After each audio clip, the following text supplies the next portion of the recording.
श्रद्धा विश्वासरूपिणो याभ्यां विना न पश्यन्ति सिद्धाः स्वान्तैस्त्वमीश्वरम् नारायणं नमस्कृत्य नरं चैव नरोत्तमं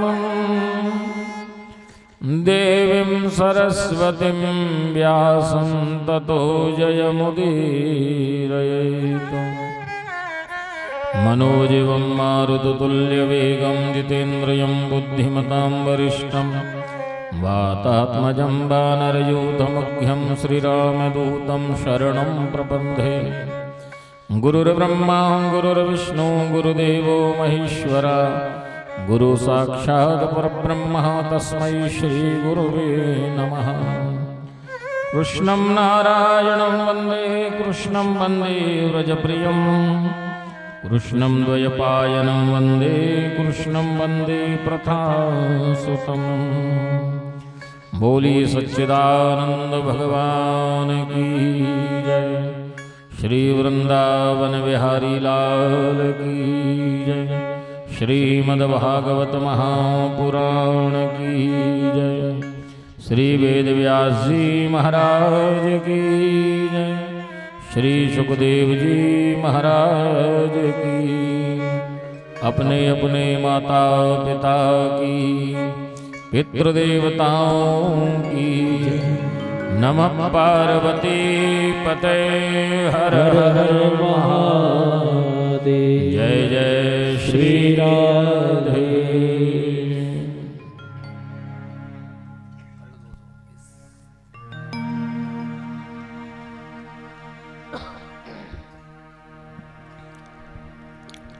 अखिल ब्रह्मांड नायक भगवान श्री कृष्णचंद्र ब्रजचंद्र महाराज के परम अनुग्रह स्वरूप यहाँ श्रीमद्भागवत महापुराण का आयोजन हुआ।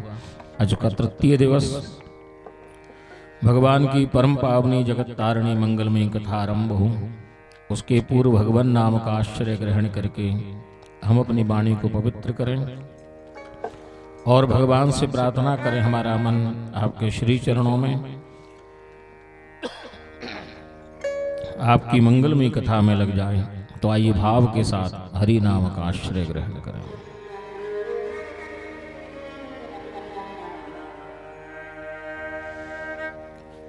गोपाल राधा कृष्ण गोविंद गोविंद। गोपाल राधा कृष्ण गोविंद गोविंद। गोपाल राधा कृष्ण गोविंद गोविंद। गोपाल राधा कृष्ण गोविंद गोविंद। गोपाल राधा कृष्ण गोविंद गोविंद। गोपाल राधा कृष्ण गोविंद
गोविंद गोविंद गोपाल राधा कृष्ण गोविंद गोविंद गोपाल राधा कृष्ण गोविंद गोविंद गोपाल राधा कृष्ण गोविंद गोविंद गोपाल राधा कृष्ण गोविंद गोविंद गोपाल राधा कृष्ण गोविंद गोविंद गोपाल राधा कृष्ण गोविंद गोविंद कृष्ण गोविंद गोविंद कृष्ण गोविंद गोविंद कृष्ण गोविंद गोविंद कृष्ण गोविंद गोविंद कृष्ण गोविंद गोविंद कृष्ण गोविंद गोविंद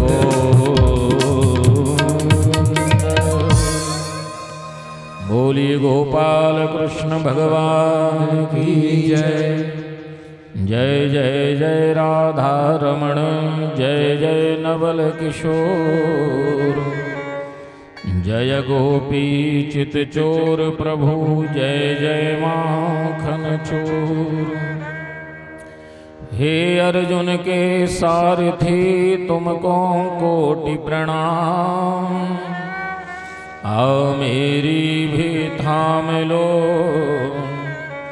मन की छुट्टी लगा बोली बाल कृष्ण लाल की जय। श्री सद्गुरुदेव भगवान की जय राधा रानी की जय। सर्वप्रथम भगवान के वाङ्मय स्वरूप श्रीमद्भागवत महापुराण के चरणों में अनंत कोटि वंदन। भगवान बांके बिहारी के चरणों में अनंत कोटि वंदन। ब्राह्मण देवताओं को वंदन करते हुए सभी भक्तों के हृदय में विराजमान परमात्मा को वंदन और आए हुए सभी भक्तों का स्वागत। कल भगवान की परम पावनी कथा में श्री सुखदेव जी महाराज राजा परीक्षित को कथा सुनाते हुए कहने लगे, राजन भगवान ब्रह्मदेव ने सृष्टि का निर्माण किया। परमात्मा की आज्ञा से ब्रह्मा जी ने सृष्टि का निर्माण किया। अनेक प्रकार की सृष्टि और अंत में मानवी सृष्टि हुई। मनु महाराज ने कहा, मैं संतति कहां पर रखूंगा क्योंकि पृथ्वी नहीं है। तो भगवान वराह नारायण ने पृथ्वी का उद्धार किया, पृथ्वी को स्थापित किया है। भगवान ने हिरण्याक्ष का वध किया। कथा आती है कि भगवान ब्रह्मा की छाया से जो है कर्दम ऋषि का प्रागट्य हुआ है और कर्दम ऋषि का विवाह मनु महाराज की बेटी देवहूति के साथ है। देवहूति महान पतिव्रता है, महान तपस्विनी है और करदम जी के यहाँ देवहूति के यहाँ पर भगवान कपिल नारायण ने जो है अवतार धारण किया है। कहते हैं कपिल भगवान के पहले 9 बेटियों ने इनके यहाँ जन्म लिया है। 9 बेटियों ने इनके यहाँ जन्म लिया है। ये 9 बेटियां नवदा भक्ति का प्रतीक है। भगवान तब आते हैं जब जीवन में नवदा भक्ति आ जाती है और भगवान कपिल नारायण इन 9 बेटियों के बाद जन्म लेकर के आए।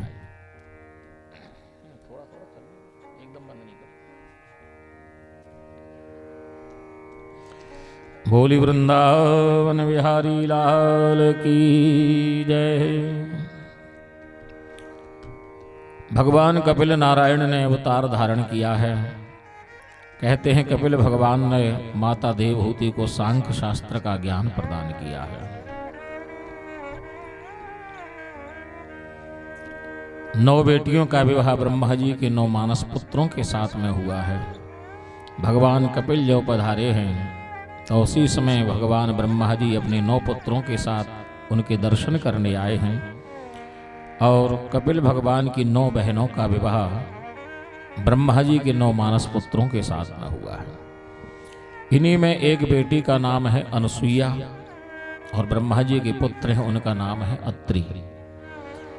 अनुसुईया और अत्रि का जब विवाह हुआ,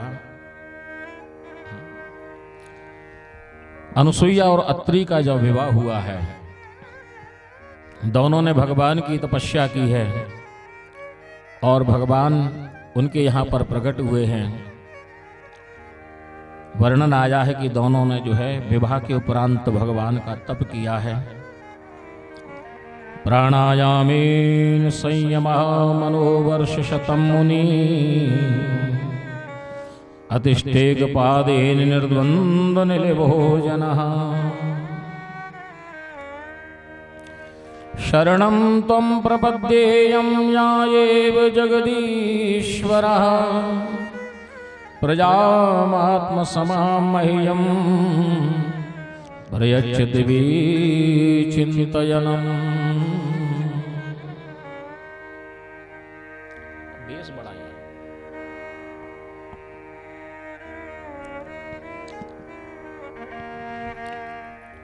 बोल वृंदावन बिहारी लाल की जय। आइए 2 मिनट नाम संकीर्तन करने, मन को एकाग्र करने के लिए। हरे राम राम राम सीता राम राम राम, हरे राम राम राम सीता राम राम राम, हरे राम राम राम सीता राम राम राम, हरे राम राम राम सीता राम राम राम, हरे राम राम राम सीता राम राम राम, हरे राम राम राम सीता राम राम राम, हरे राम राम राम सीता राम राम राम, हरे राम राम राम सीता राम राम राम, हरे राम राम राम सीता राम राम राम, हरे राम राम राम सीता राम राम राम, हरे राम राम राम सीता राम राम राम, हरे राम राम राम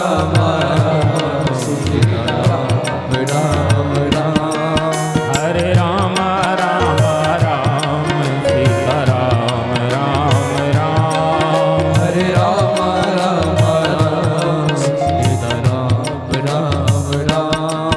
हरे राम राम राम सीता राम राम राम, हरे राम राम राम सीता राम राम राम, हरे राम राम राम सीता राम राम राम, हरे राम राम राम सीता राम राम राम, हरे राम राम राम सीता राम राम राम, हरे राम राम राम सीता राम राम राम, सीता राम राम राम, सीता राम राम राम, सीता राम राम राम, सीता राम राम राम, सीता राम राम राम, सीता राम राम राम। बोली राजा रामचंद्र भगवान की जय। अत्रि और अनुसुईया ने जो है भगवान का व्रत किया है, तपस्या की है। शरणं त्वं प्रपद्येयं याएव जगदीश्वरः प्रजामात्मसमां मह्यं प्रयच्छति विचिन्तयनम्।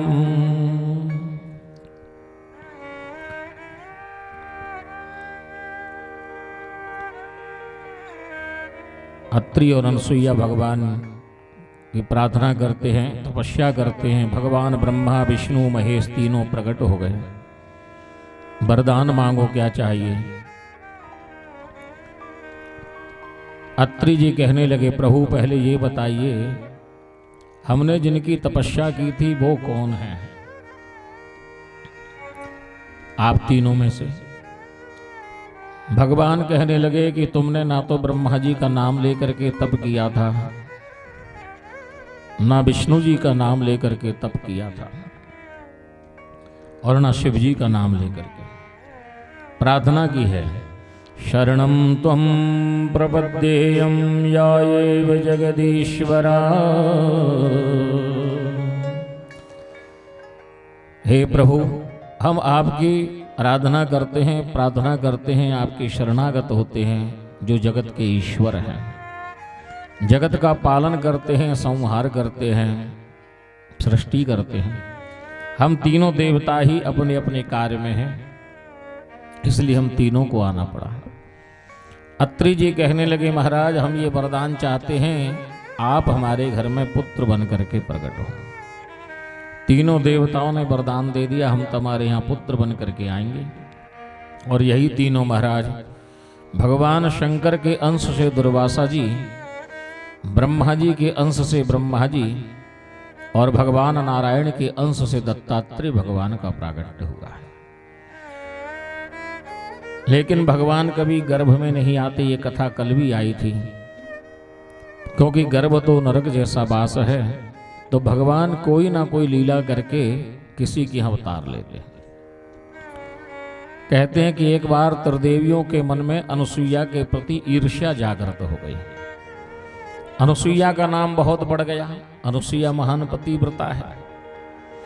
तो तीनों देवियां जो शक्तियां हैं, ब्रह्माणी, भगवान की लक्ष्मी जी और रुद्राणी, पार्वती मैया, तीनों को ईर्ष्या हो गई। तो तीनों ने अपने पतियों से पूछा कि अनुसुईया कौन है। त्रिदेवों ने कहा अनुसुईया महान पतिव्रता है, महान भक्त है। तो तीनों देवियों ने अपने अपने पतियों से प्रश्न किया, क्या हमसे भी बड़ी हैं वो? उन्होंने कहा कि बड़ी हैं कि छोटी, ये बात नहीं है। अनुसुईया अपने स्थान पर श्रेष्ठ हैं और आप अपने स्थान पर श्रेष्ठ हैं। लेकिन महाराज दोनों में ये बात हो गई कि ज्यादा श्रेष्ठ कौन, हम की वो। बहुत समझाया कि अध्यात्म जगत में प्रतिस्पर्धा नहीं करनी चाहिए।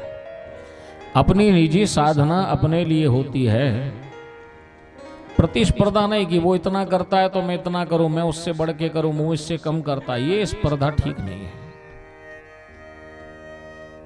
कहते हैं कि वो तीनों ने स्पर्धा की कि वो ज्यादा श्रेष्ठ है कि हम ज्यादा श्रेष्ठ हैं। और अंत में महाराज भगवान ने कहा कि अनुसुईया के समान पतिव्रता न भूतो न भविष्यति ही। थोड़ा पंच नहीं बन रहा है बोलने में, गंभीरता नहीं आ रही।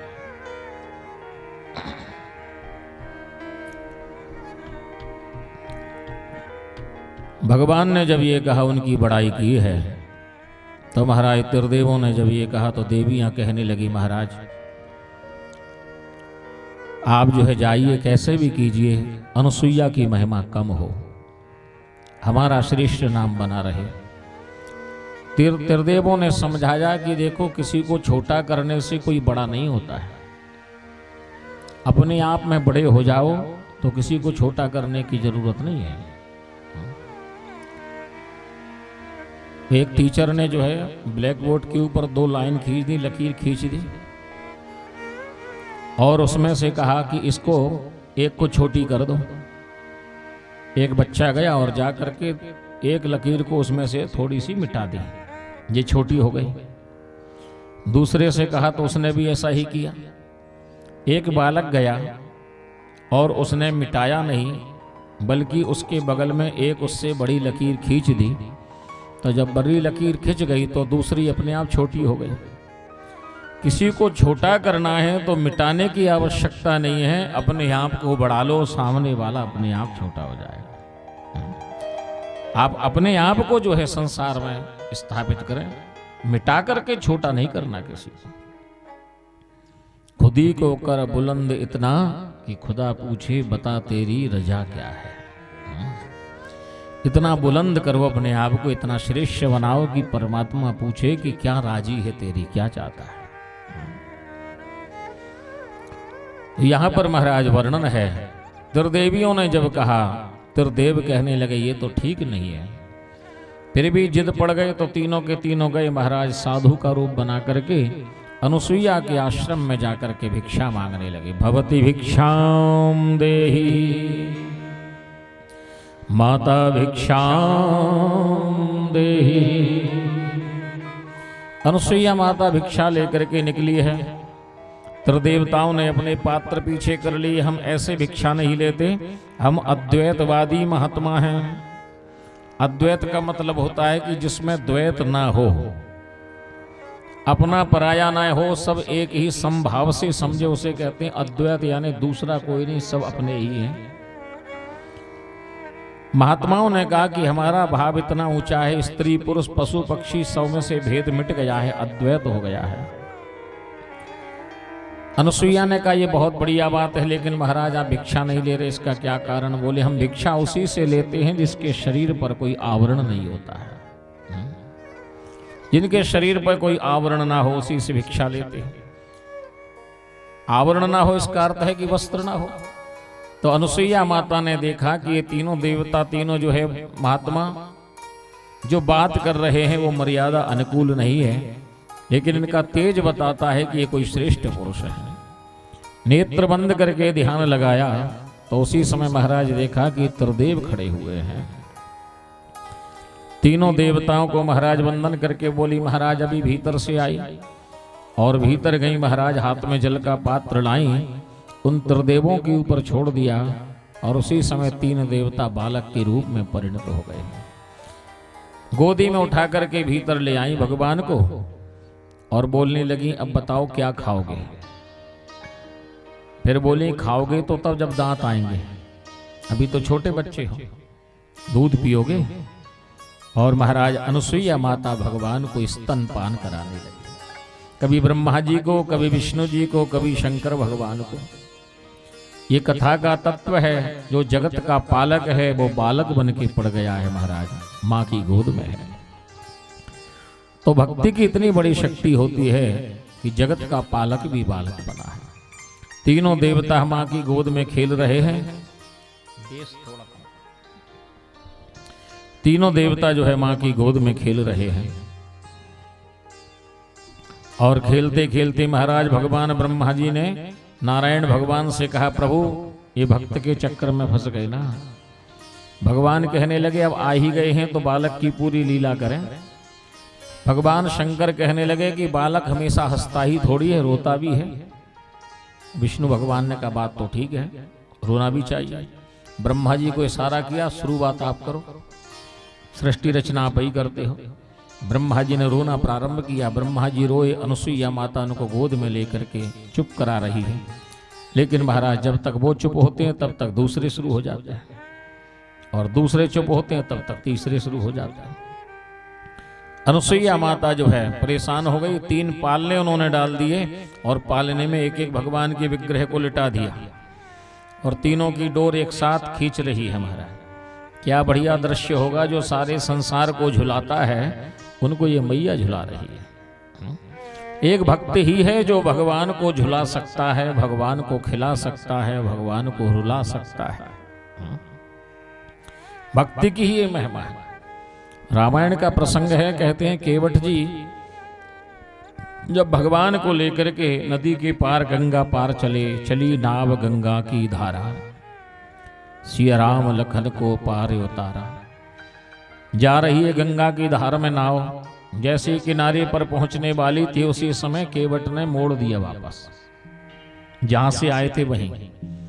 भगवान को लगा कि शायद कुछ भूल गया है, और जैसे ही वहां गया वो किनारा आने लगा तो फिर मोड़ दिया, फिर वहीं जहां पर जाना था। आधी दूर गया होगा फिर मोड़ दिया। भगवान ने पूछा ये कर क्या रहे हो तुम, बार बार घुमा रहे हो, 5-7 चक्कर हो गए।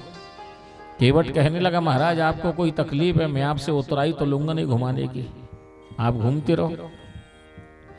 भगवान ने कहा केवट बात उतराई की नहीं है, बात यह है कि हमको ये डर लगता है, कभी बैठे नहीं ना नाव में इतनी देर, ये बार बार घुमा रहे हो ना तो चक्कर आ रहा है।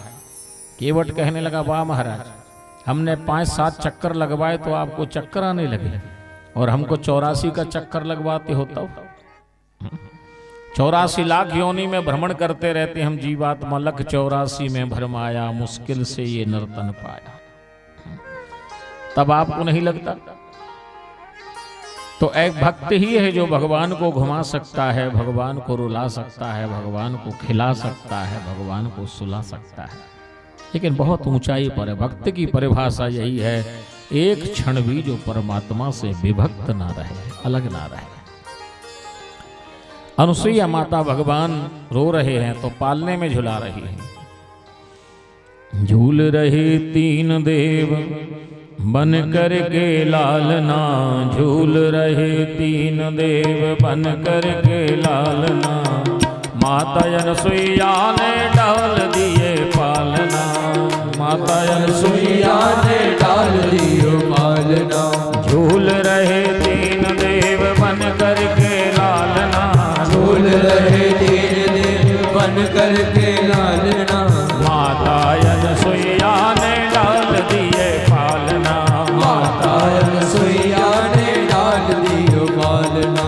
झूल रहे तीन देव बन कर के लालना, झूल रहे तीन देव बन कर के लालना। माता अनसुईया ने डाल दिए पालना, माता अनसुईया ने डाल दिए पालना। मारे खुशी के फूल ना समाती, मारे खुशी से फूल ना समाती।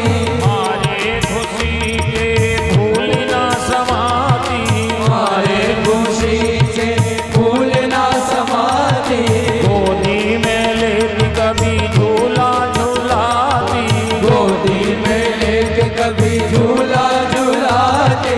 गोदी में लेती कभी झूला झूलाती। गोदी में लेके कभी झूला झूलाती। कौन करे आज मेरे भाग्य की सराहना, कौन करे आज मेरे भाग्य की सराहना। झूल रहे तीन देव बन कर के लालना, झूल रहे तीन देव बन कर के लालना। झूल रहे तीन देव बन कर के लालना, झूल रहे तीन देव बन कर के लालना। माता अनसुईया ने डाल दिए पालना, माता अनसुईया ने डाल दिए पालना।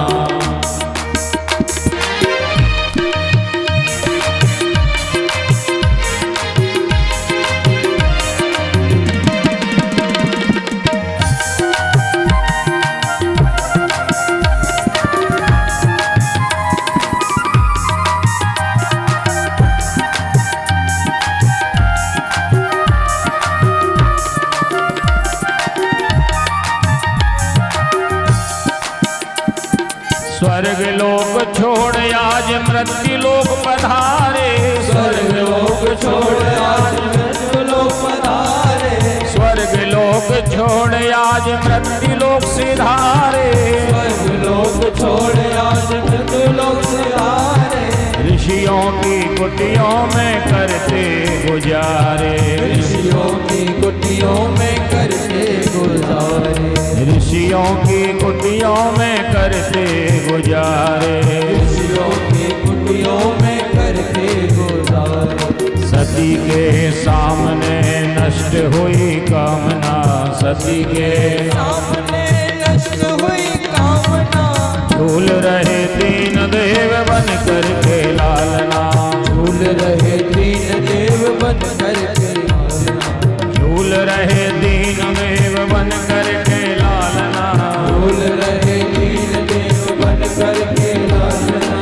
माता अनसुईया ने डाल दिए पालना, माता अनसुईया ने डाल दिए पालना।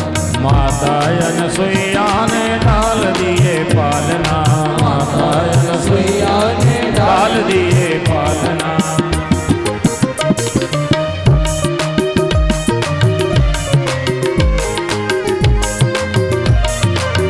हरि बोल।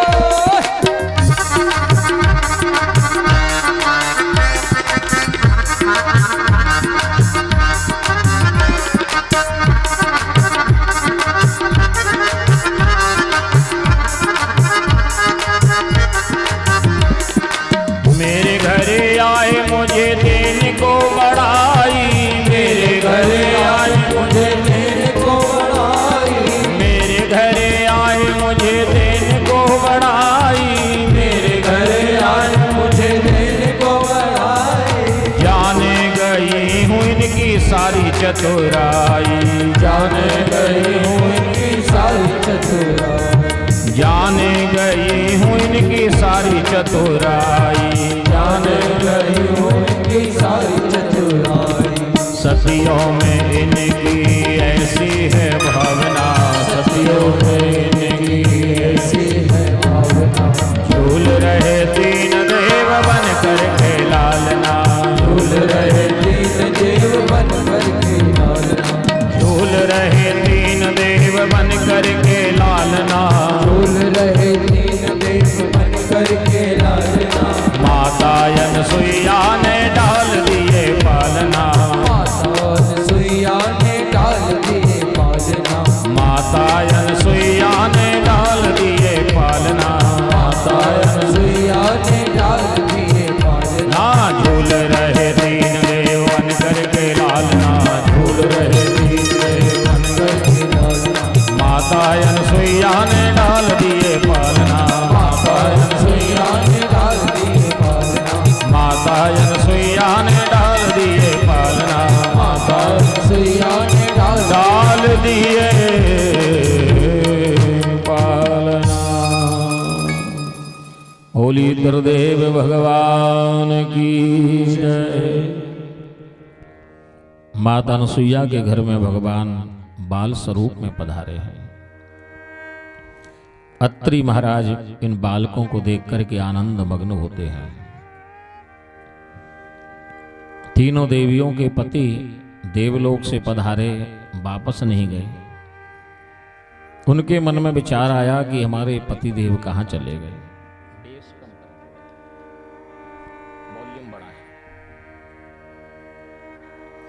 श्री राधे श्री राधे श्री राधे। और थोड़ा सा बढ़ाइए। श्री राधे श्री राधे श्री राधे श्री राधे। वन बिहारी लाल की जय। तीनों देवियां भगवान को प्राप्त करने के लिए, भगवान को पाने के लिए पुनः वापस अनुसुईया के आश्रम में पधारी है।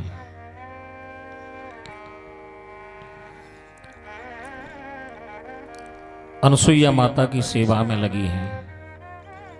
एक दिन अत्रि जी कहने लगे, देवी मैं कुछ दिन से देख रहा हूं कि हमारे आश्रम में ये तीन देवियां कौन है, नई है ये। अनुसुईया जी कहने लगी, महाराज आपके जो पुत्र है ना, तीन बेटे हैं, जो उनकी बहुएं हैं। अत्रि जी कहने लगे, बेटे इतने छोटे छोटे, बहुएं इतनी बड़ी, ये तो गोदी में ही है। समझ गए ये भगवान की कोई विशेष अद्भुत लीला है। तीनों देवियां आश्रम में रहती हैं। एक दिन महाराज अनुसुईया से प्रार्थना करने लगी, हे सती माता, हमारे पतियों को हमें वापस कर दो। अनुसुईया माता ने देखा कि ये तीनों शक्तियां हैं, जानती थी, लेकिन वो भी तो लीला में शामिल हैं। भक्त और भगवान दोनों मिलकर ही लीला कर रहे हैं। अनुसुईया माता ने भगवान से प्रार्थना की, प्रभु आप अपने स्वरूप में प्रकट हो जाइए। तीनों देवता अपने स्वरूप में प्रकट हो गए, ब्रह्मा विष्णु और महादेव। आकाश में देवता इस दृश्य को देख करके अति प्रसन्न हैं, पुष्प वृष्टि करने लगे। देवता आकाश में भगवान की जय जयकार करते हैं, जय हो, और अनुसुईया के भाग्य की सराहना करते हैं। धन्य है अनुसुईया, संसार में आज तक किसी ने एक देव को प्रसन्न किया है, ब्रह्मा जी को या विष्णु जी को या शिव जी को। तेरे यहाँ तो तीनों देवता पधारे हैं और तीनों शक्तियां भी विद्यमान हैं। ऐसा भाग्य संसार में किसका होगा।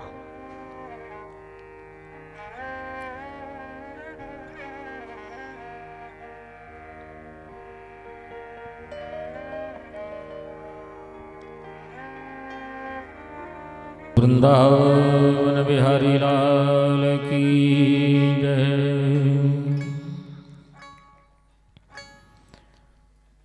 आकाश में देवता जो है अनुसुईया माता और अत्रि ऋषि के भाग्य की सराहना करने लगे। धन्य है देवी, तेरे आश्रम में एक साथ तरदेव हैं और तरदेवियां हैं।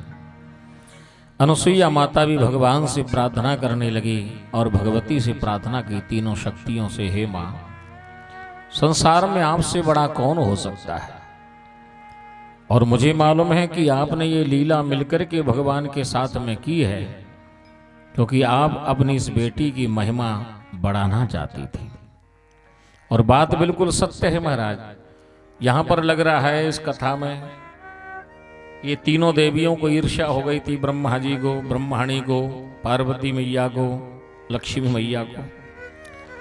लेकिन ये तो जगत की माता है, इनको कहां से ईर्ष्या हो सकती है महाराज। संसार के व्यवहार जगत में सामान्य माता अपनी बेटी से ईर्ष्या नहीं करती। बेटी कितनी बड़ी हो तो प्रसन्नता करती है, ईर्ष्या नहीं करते। किसी माँ से किसी बेटी का नाम ज्यादा यश फैल जाए तो माँ को ईर्ष्या होगी क्या? बाकी सबको हो सकती है, माँ को तो हो ही नहीं सकती महाराज। तो माँ तो और प्रसन्न होगी, मेरी बेटी है, मेरी बेटी का नाम इतना बड़ा है। अनुसुईया माता भगवती से प्रार्थना करने लगी, माँ, संसार में आपसे ज्यादा बड़ा कौन हो सकता है। लेकिन ये तो मेरा नाम बढ़ाना था ना, इसलिए आपने ऐसी लीला की है। चरणों में बारंबार वंदन करने लगी। अनुसुईया का मतलब ही होता है महाराज, संस्कृत का बड़ा प्यारा शब्द है, अन यानी नहीं और सुईया यानी ईर्ष्या। इसका अर्थ हुआ अनुसुईया यानी जिसमें ईर्ष्या नहीं हो, वही अनुसुईया है। ये महान पतिव्रता शक्ति है। और अत्रि ऋषि का नाम भी बड़ा प्यारा है, ना त्रयी सा अत्रि। तीनों गुणों से जो परे हो जाता है वही अत्रि है। त्रि यानी तीन गुण, सतोगुण, रजोगुण, तमोगुण, तीनों से जो उठ जाए, ऊपर चला जाए। जीवन में तमोगुण जब आता है तो आलस्य आता है, सतो जब रजोगुण आ जाता है तो संसार को वैभव दिखाने की कोशिश करते हैं, और सत्व गुण बढ़ता है तो भजन बढ़ जाता है। लेकिन कभी कभी सतोगुण बढ़ने पर, भजन बढ़ने पर अहंकार भी बढ़ जाता है कि मैं इतना भजन करता हूं, और वो नुकसानदायक है। तो तीनों गुणों से जो ऊपर उठ जाए, इसलिए परमात्मा को त्रिगुणातीत कहा गया है। परमात्मा तीनों गुणों से अतीत है, तीनों गुणों से परे है। अनुसुईया माता भगवान की वंदन करती है। भगवान तीन रूप में, भगवान शंकर दुर्वासा जी के रूप में, भगवान दत्तात्रेय जो है विष्णु भगवान के स्वरूप से प्रकट हुए हैं, चंद्रदेव भगवान ब्रह्मा के अंश से प्रकट हुए हैं। तीनों देवताओं का प्रागट्य हो गया और महाराज नाम पड़ा दत्तात्रेय। दत्त का मतलब होता है दिया, देना, और त्रय का मतलब होता है तीन। तीनों ने दत्त प्रदान किया, इसलिए नाम पड़ा दत्तात्रेय। तीनों ने दिया है, ऐसा भगवान का सुंदर नाम। और एक स्वरूप प्रकट हो गया महाराज। 6 भुजाएं हैं उनकी, 3 सिर हैं, एक हाथ में कमंडल है ब्रह्मा जी का, एक हाथ में विष्णु भगवान का सुदर्शन चक्र है, एक हाथ में भोले बाबा का त्रिशूल है। महाराष्ट्र में, दक्षिण में इनकी बहुत पूजा होती है, दत्तात्रेय भगवान की। दिगंबरा दिगंबरा श्रीपाद वल्लभ दिगंबरा, दिगंबरा दिगंबरा श्रीपाद वल्लभ दिगंबरा, दिगंबरा दिगंबरा श्रीपाद वल्लभ दिगंबरा, दिगंबरा दिगंबरा श्रीपाद वल्लभ दिगंबरा, दिगंबरा दिगंबरा श्रीपाद वल्लभ दिगंबरा, दिगंबरा दिगंबरा श्रीपाद वल्लभ दिगंबरा, दिगंबरा दिगंबरा श्रीपाद वल्लभ दिगंबरा, दिगंबरा दिगंबरा श्रीपाद वल्लभ दिगंबरा, दिगंबरा दिगंबरा श्रीपाद वल्लभ दिगंबरा, दिगंबरा दिगंबरा श्रीपाद वल्लभ दिगंबरा, दिगंबरा दिगंबरा श्रीपाद वल्लभ दिगंबरा, दिगंबरा दिगंबरा श्रीपाद वल्लभ दिगंबरा, दिगंबरा दिगंबरा श्रीपाद वल्लभ दिगंबरा, दिगंबरा दिगंबरा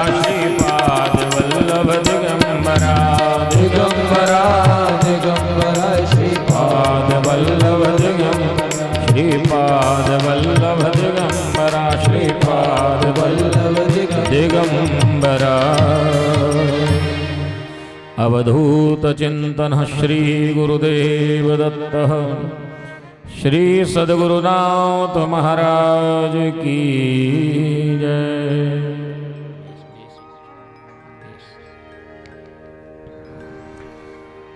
मनु महाराज की 3 बेटियां हैं, आकुति, देवहूति और प्रसूति। देवहूति का चरित्र वर्णन किया है। एक बेटी है आकुति। इसका विवाह जो है रुचि नाम के प्रजापति के साथ में हुआ है। इनके घर में भगवान यज्ञ नारायण भगवती दक्षिणा देवी के साथ में प्रकट हुए हैं। भगवान नारायण के स्वरूप हैं यज्ञ देवता। यज्ञ भी कई तरह के होते हैं। एक हवन यज्ञ होता है, आहुति डालते हैं उसमें शक्कर, घृत, जौ, तिल और औषधियां मिला करके आहुति डाली जाती है। और जिसमें आप बैठे हुए इस समय ये भी यज्ञ है, ये है ज्ञान यज्ञ। इसमें भी आहुति डलती है, इसमें भी कुंडी होती है। बाहवन कुंड होता है ना, यहां भी कुंड होता है।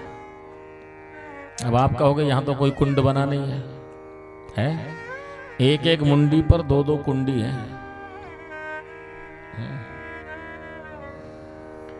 ये कान ही यज्ञ कुंड है। इसमें से भगवत कथा रूपी जो प्रवचन है ये आहुति है और बुद्धि की अग्नि है। अग्नि अगर प्रज्वलित ना हो, आहुति डालने से कोई अर्थ नहीं है।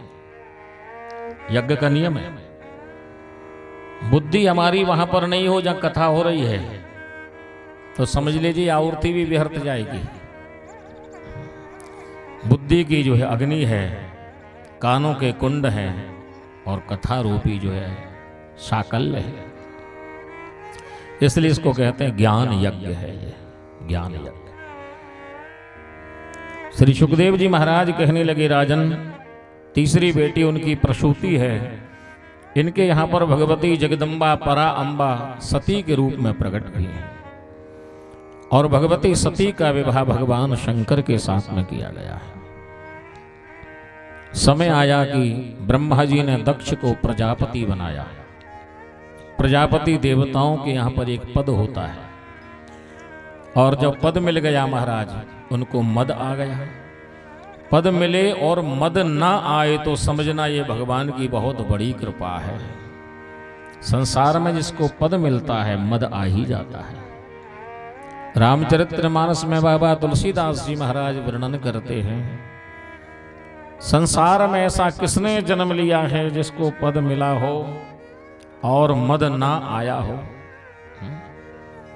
गोस्वामी जी रामायण में कहते हैं, नहीं को हुवस जन्मा जग माही, नहीं को हुवस जन्मा जग माही, नहीं को हुवस जन्मा जग माही, नहीं को हुवस जन्मा जग माही, प्रभुता पाहि जाहि मद नाही, प्रभुता पाहि जाहि मद नाही, प्रभुता पाय जाहि मद नाही, प्रभुता पाय जाहि मद नाही, नहीं को हुवस जन्मा जग माही, नहीं को हुवस जन्मा जग माही, प्रभुता पाय जाहि मद नाही, प्रभुता पाय जाहि मद नाही। संसार में ऐसा कौन है जिसको पद मिले और मद ना आए। दक्ष प्रजापति को अभिमान आ गया महाराज, अहंकार आ गया। सारे देवताओं ने उनके सम्मान के लिए एक सभा का आयोजन किया। सारे देवता उनकी प्रतीक्षा कर रहे हैं, प्रतीक्षा में बैठे हैं कि दक्ष प्रजापति आएंगे। कहते हैं भगवान शंकर भी उस सभा में गए हैं सारे देवता तो आपस में चर्चा कर रहे हैं क्योंकि आने में विलंब है दक्ष प्रजापति के, लेकिन भगवान शंकर को किसी से चर्चा करने में आनंद नहीं आता। आपने भगवान शंकर के जितने चित्र देखे होंगे, ज़्यादातर में आप ध्यान से देखना कि भगवान शंकर अगर किसी के साथ में बैठे हैं तो शिव जी के नेत्र खुले होंगे, पार्वती जी को कथा सुना रहे हों या कहीं बैठे हों। लेकिन शिव अगर एकांत में अकेले बैठे हैं और उनका कोई कथा सुनने वाला और सुनाने वाला नहीं है तो भगवान शंकर ध्यानस्थ हो जाते हैं, शिव जी के नेत्र बंद हो जाते हैं। यहाँ पर भी देखा कि देवता तो अपनी अपनी चर्चा कर रहे हैं, किसी की भलाई किसी की बुराई, और शिव जी कोई अच्छा नहीं है, या तो कोई कथा कहे या कोई कथा सुने। भगवान शंकर ने नेत्र बंद कर लिए महाराज, और शिव जी के जब नेत्र बंद हो गए, दक्ष का आगमन हुआ है। सारे देवता खड़े होकर के सम्मान कर रहे हैं, लेकिन भगवान शंकर के नेत्र बंद हैं तो वो खड़े नहीं हुए, उनको मालूम नहीं पड़ा। कहते हैं कि दक्ष प्रजापति ने देखा कि इतने सब लोग खड़े हैं, केवल मेरे दामाद ही नहीं खड़े हैं। क्रोध में भर गया महाराज। और जिसको मान की ज्यादा चिंता होती है वो खड़ों वालों को कम देखता है, बैठो वालों को ज्यादा देखता है कि बैठे कितने हैं। मैं जब आया इतने खड़े हैं, वहां पर ध्यान नहीं गया, एक बैठे थे उन्हीं पर ध्यान चला गया। भगवान शंकर को देख करके कहने लगा कि हे यहां पर बुलाया क्यों है इनको? ये कभी समाज में रहे ही नहीं तो समाज की परंपरा क्या जानेंगे। शमशान में रहने वाले, मुंडमाला धारण करने वाले, भस्म धारण करने वाले शिवजी को बहुत अपशब्द कहने लगा। नंदीश्वर महाराज क्रोध में भर गए। भगवान शिवजी के भी नेत्र खुले हैं और महाराज क्रोध में भर करके मारने को तैयार हुए तो भगवान शंकर ने रोक दिया, नहीं नंदी, ये किसी की सम्मान सभा या लड़ाई झगड़ा नहीं करना। बोले जा रहा है महाराज, बहुत अपशब्द कहे हैं। यहां तक कि दक्ष प्रजापति ब्रह्मा जी के पुत्र हैं तो उन्होंने कहा मैं ब्रह्मा का पुत्र होने के नाते, ब्राह्मण होने के नाते इस रुद्र को, शंकर को श्राप देता हूं, आज से इनकी गिनती देवताओं में नहीं होगी। श्राप दिया महाराज। नंदीश्वर महाराज कहने लगे तुम भगवान शिव के प्रभाव को नहीं जानते हो मूढ़।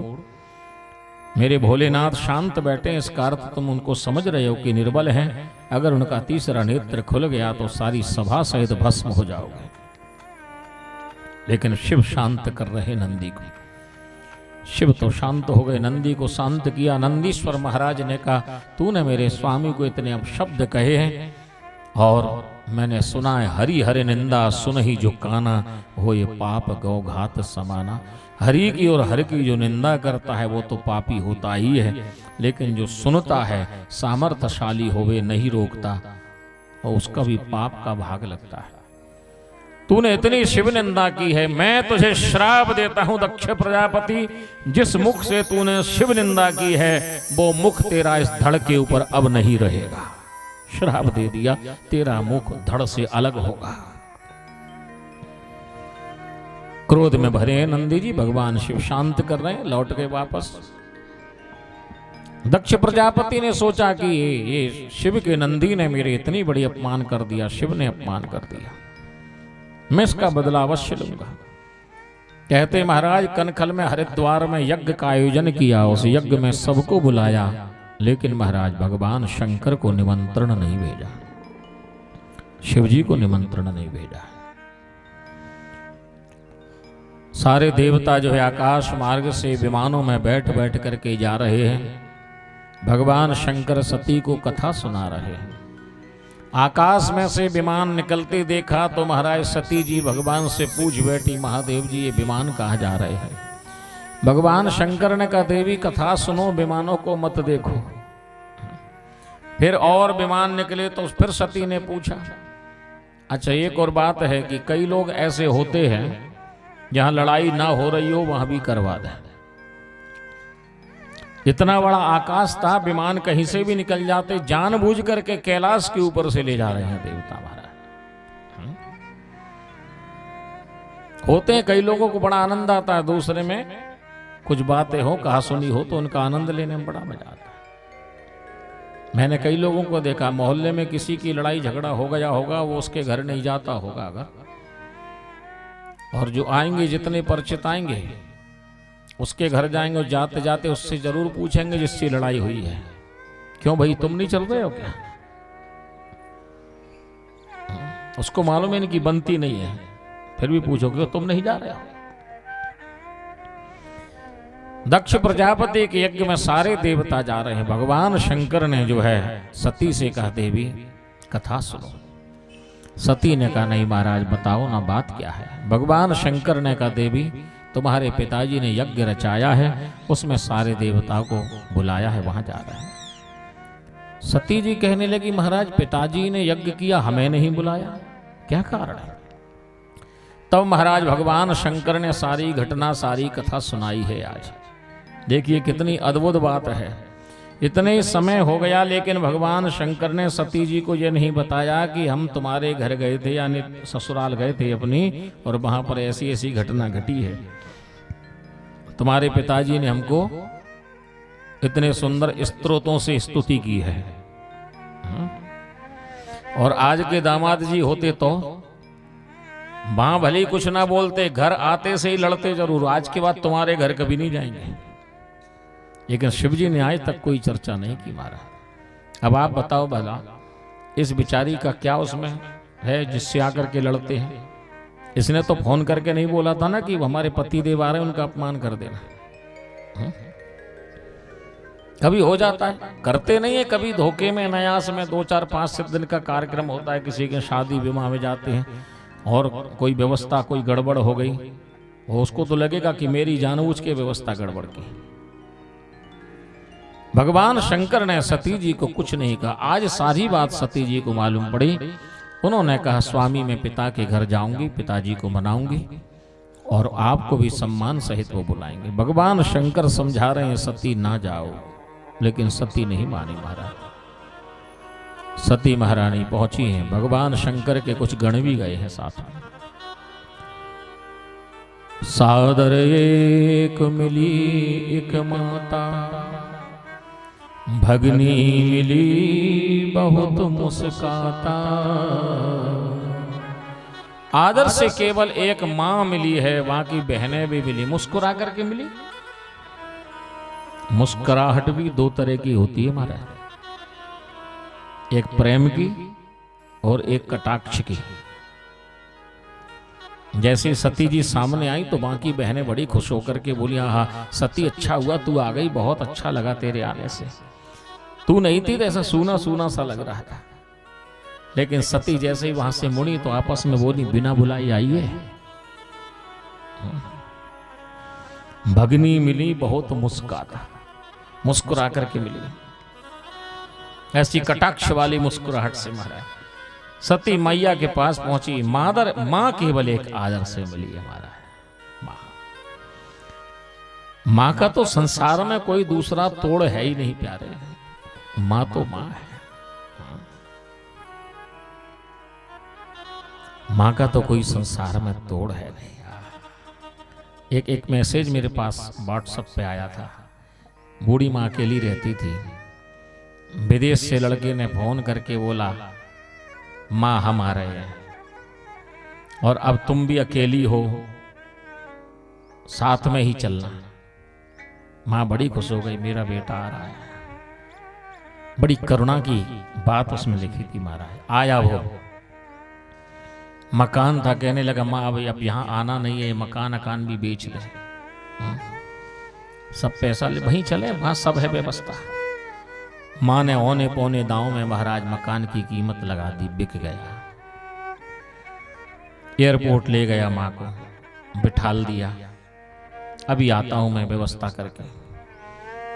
आधा घंटा, 1 घंटा, 2 घंटा, 3 घंटा, 4 घंटा, आया ही नहीं भीतर से बाहर।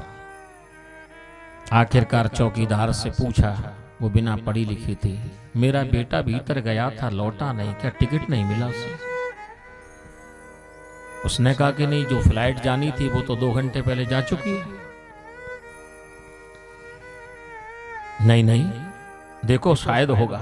नाम बताया, अंदर पूरी इंक्वायरी हुई, पता लगा कि वो तो 2 घंटे पहले वाली फ्लाइट में निकल गया, लौटा ही नहीं। माँ अब समझ गई कि जो है ये पैसे लेने आया था, केवल मकान बिचवा गया, अब तो कुछ नहीं, बूढ़ी का सहारा। वापस उस मकान में लौटी, लेकिन जिसको बेचा था भला आदमी था। उसने कहा माँ तेरे साथ बहुत बड़ा धोखा हो गया है, मैं ज्यादा तो कुछ नहीं कर सकता हूं, बरसों से जिस मकान में रही एक कमरा मैं दे देता हूं माँ, कभी हो जाए कुछ वो व्यवस्था तो कुछ कर देना, वरना तू रहे। ऐसे भी लोग होते हैं। वो बूढ़ी माँ रहने लगी। कहते हैं कि कुछ लोगों ने, सज्जन लोगों ने वहीं एक छोटी सी झुपड़िया उसकी बना दी, मकान के पास रहने लगी। कई लोगों ने कहा कि माँ तू यहाँ कब तक रहेगी, हमने देखा है कि एक जगह है जहाँ अच्छे लोग, आश्रम में व्यवस्था है, इससे ज्यादा अच्छी व्यवस्था रहेगी। बोले नहीं मैं नहीं जाती। बोले क्यों? बोले नहीं मैं नहीं जा सकती, मेरी मजबूरी है। लेकिन क्या मजबूरी है? बोले कभी मेरा बेटा अगर यहाँ आया तो मुझे कहाँ ढूंढेगा, मैं यही मिलूंगी, तो हो सकता है एक बार यही यहाँ करके मुझसे मिले। आज भी उस माँ को आस है कि शायद लौटेगा तो एक बार मिलेगा आकर के। माँ तो माँ होती है प्यारे, इसका कोई तोड़ है ही नहीं संसार में। संत मुरारी बापू कहते हैं भगवान के 24 अवतार हुए हैं, लेकिन हर घर में भगवान का एक 25वां अवतार है माँ के रूप में। ये प्रत्येक घर में जो माँ है वो भगवान का ही अवतार है संतान के लिए। और उसका प्रमाण भी दिया उन्होंने। बोले भगवान कब आते हैं? बोले सब देवता जब भगवान की स्तुति करके प्रार्थना करते हैं, द्रबहु श्री भगवान, आप द्रवित होइए महाराज, द्रवित होइए, करुणा में द्रवित होइए, तब भगवान द्रवित होकर के अवतार लेते हैं। और माँ भी बच्चे के लिए द्रवित होती है महाराज। बच्चा जब जन्म लेता है उसके स्तनों से उसका रक्त दूध बन करके, द्रवित बन करके उस बालक की, उस बच्चे की पुष्टि करता है, उसका पालन करता है। भगवान द्रवित होते हैं तो पालन करते हैं, माँ द्रवित होती है तो बच्चे को दूध पिला करके पालन करती है। द्रबहु श्री भगवान, उसका रक्त ही तो दुग्ध बन करके प्रकट होता है उसके पालन के लिए। तो माँ तो भगवान का ही स्वरूप है। माँ ने कंठ से लगा लिया सती को, बेटी आ गई। माँ पिताजी ने हमको नहीं बुलाया। माँ कहने लगी बेटा तेरे पिता बड़े हठी हैं, तू जानती तो है ना। मैंने बहुत समझाया, नहीं माने। दक्ष भवन जब गई भवानी,